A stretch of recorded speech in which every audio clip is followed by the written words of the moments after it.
The bad news is time flies. The good news is you're the pilot. This made me realize that we own all of our time. For most of my life, I lived in a delusional world thinking I didn't have time to do stuff. Think about this.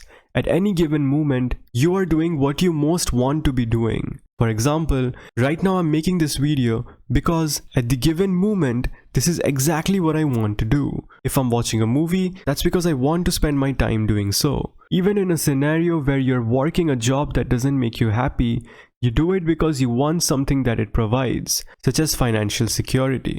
This sparks a realization that your time is completely under your control. If you don't have time to do something, it's because you aren't prioritizing it as much. A very efficient way to manage your time is the ability to say no to things. That's an indication of you setting your priorities straight. When you have a number of tasks set up for the entire day, there can always be external factors to stop you from completing all of those tasks. Although it's not entirely possible to ignore such external factors each time, but the ability to say no filters out the external factors as much as possible. Another mind-bending realization is that all the time you spend prioritizing your work is time you aren't spending doing it. So let's say you have a bunch of emails that you need to read through and reply to. Sometimes we spend too much time going through all the pending emails to find the most important ones and reply to them in the order of importance. Now, this act of prioritizing important emails to reply to over and over again could lead to a lot of time getting wasted. Whereas sometimes it's just better to reply in chronological or random order instead of going through each one of them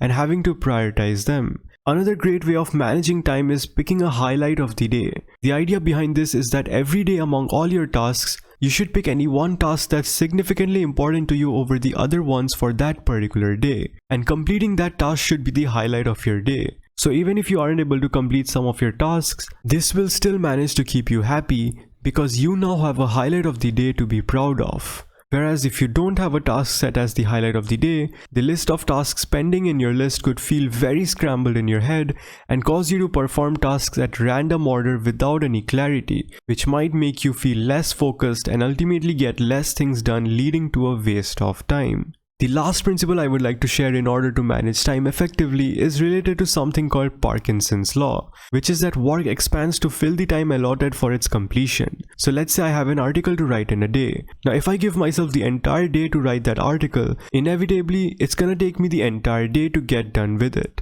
Whereas if I only give myself an hour or two to complete the article, then eventually I'll be able to get the article written in that small amount of time. If you allocate more amount of time than required right away, then your mind and body will produce work at a rate fitting that time frame. Let's say you write one paragraph of the article within 30 minutes and you need to write a total of 5 paragraphs. Now because you have allocated the entire day for that task, your mind feels rewarded for being able to complete one paragraph in such a short period of time. And due to this, you tend to take short breaks as an excuse for reward. When instead you could have simply started with the next paragraph soon after and gotten the entire article written down in a matter of few hours, saving a bunch of time for other tasks or just taking the remaining day off entirely. This ultimately ends up saving way more time. So next time, don't forget to allocate the right amount of time for any work. Now, I would love to get to know how you manage your time in the comments section down below. If this video helped you, then don't forget to hit the like and subscribe button.